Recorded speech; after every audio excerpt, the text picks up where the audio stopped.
और जो लोग हमेशा फ्रीडम ऑफ एक्सप्रेशन के झंडे लेकर के घूमते हैं, वो पूरी जमात बौखला गई है पिछले 5-6 दिन से। और ये फिल्म का तथ्यों के आधार पर, आर्ट के आधार पर उसकी विवेचना करने के बजाय उसको डिस्क्रेडिट करने के लिए बड़ा मुहिम चलाया। आपने देखा होगा, एक पूरी इकोसिस्टम। कोई सत्य उजागर करने का साहस करे, उसको जो सत्य लगा उसने प्रस्तुत करने की कोशिश की, लेकिन उस सत्य को न समझने की तैयारी, न स्वीकारने की तैयारी है, न ही दुनिया इसको देखे इसके लिए उनकी मंजूरी है। जिस प्रकार का षड्यंत्र पिछले 5-6 दिन से चल रहा है। मेरा विषय कोई फिल्म नहीं है, मेरा विषय है कि जो सत्य है उसको सही स्वरूप में देश के सामने लाना देश के भलाई के लिए होता है। उसके कुछ कई पहलू हो सकते हैं। किसी को एक चीज नजर आती है, किसी को दूसरी नजर आएगी। जिनको लगता है कि ये फिल्म ठीक नहीं हुआ, अपनी दूसरी फिल्म बनाए, कौन मना करता है? लेकिन उनको हैरानी हो रही है कि जिस सत्य को इतने सालों तक दबा करके रखा, उसको तथ्यों के आधार पर जब बाहर लाया जा रहा है और कोई मेहनत करके ला रहा है, तो उसको पूरी इकोसिस्टम लग गई है, पूरी इकोसिस्टम लग गई है।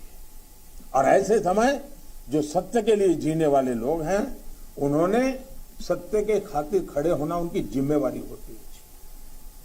जोहार, जय मूल निवासी, मैं संकेत और आप देख रहे हैं एमएन टीवी।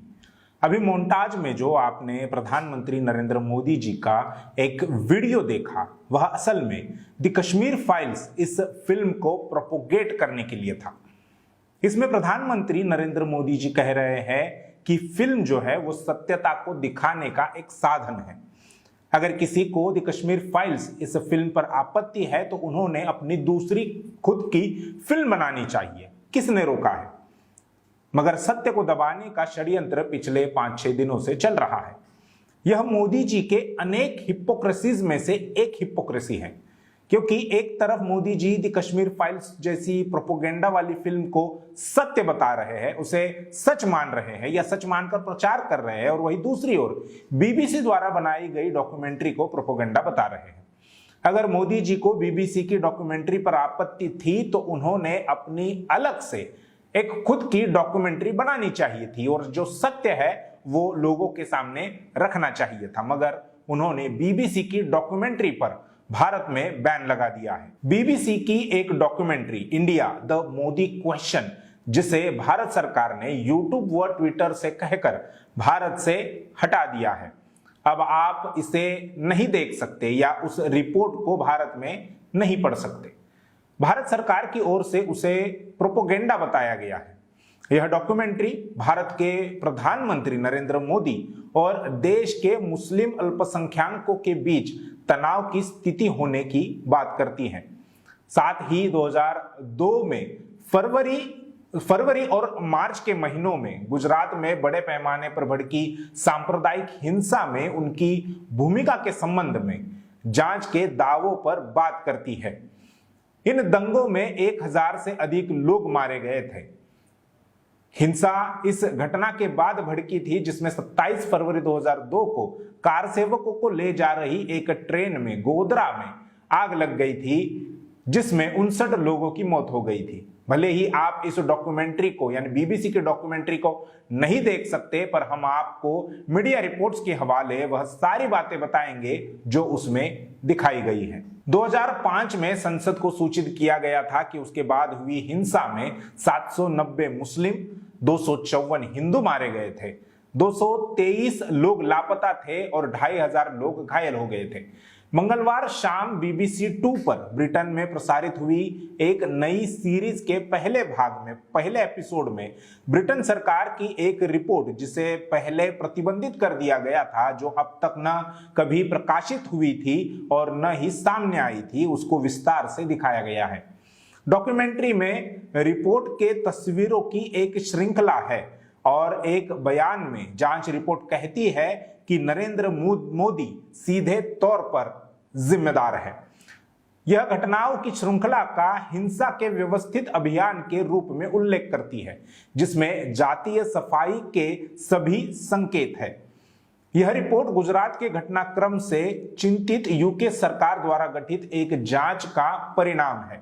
डॉक्यूमेंट्री में ब्रिटेन के पूर्व विदेश सचिव जैक स्ट्रॉ, जो साल 2001 से 2006 तक विदेश मंत्री रहे, उन्होंने कैमरे पर याद करते हुए कहा कि मैं इसके बारे में बहुत चिंतित था। मैंने काफी व्यक्तिगत रुचि ली क्योंकि भारत एक महत्वपूर्ण देश है जिससे हमारे यानी उनके यूके के संबंध है और इसलिए हमें इसे बहुत सावधानी से संभालना पड़ा।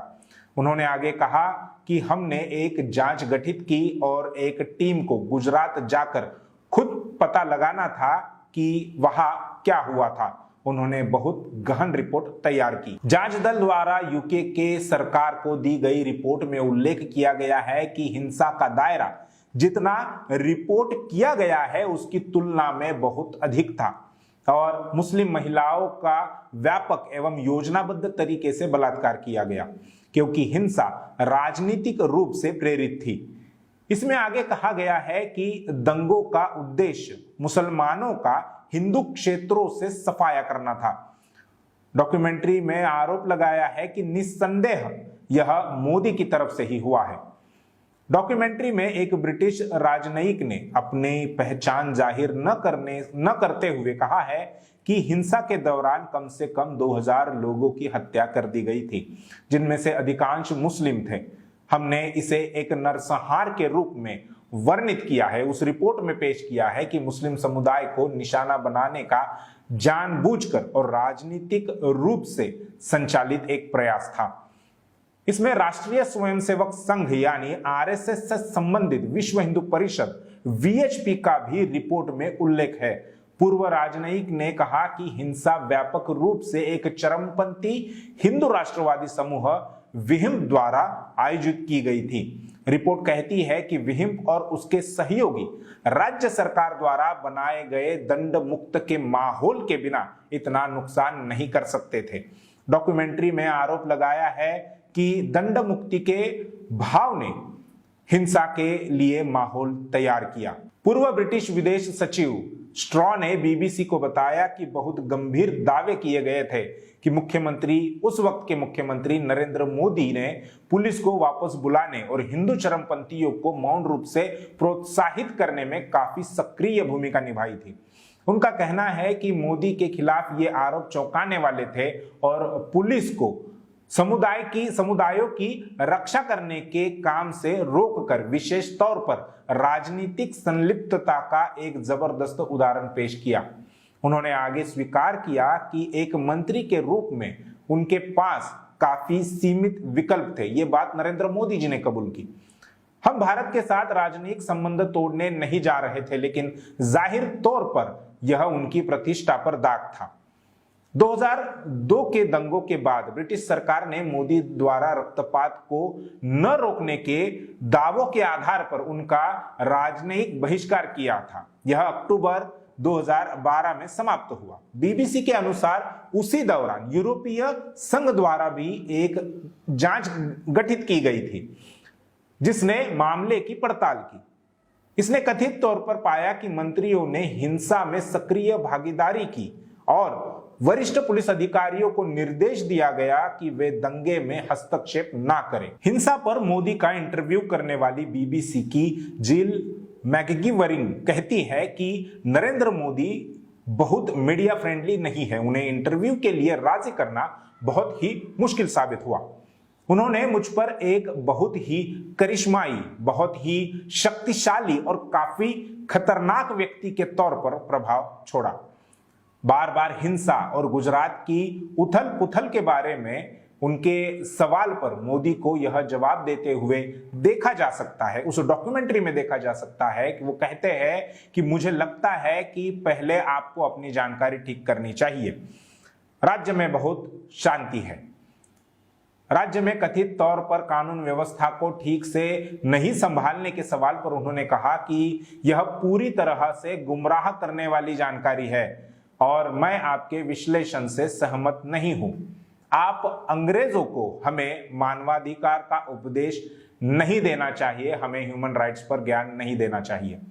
हालांकि यह पूछे जाने पर कि क्या पूरे प्रकरण में कुछ ऐसा था जो मोदी अलग तरीके से करना चाहेंगे, इस पर मोदी ने कहा कि एक क्षेत्र है जहां मैं चीजों को अलग तरीके से कर सकता था और वह है मीडिया को कैसे हैंडल किया जाए। डॉक्यूमेंट्री में उल्लेखित ब्रिटिश जांच रिपोर्ट का निष्कर्ष है, जब तक मोदी सत्ता में रहेंगे समन्वय असंभव होगा।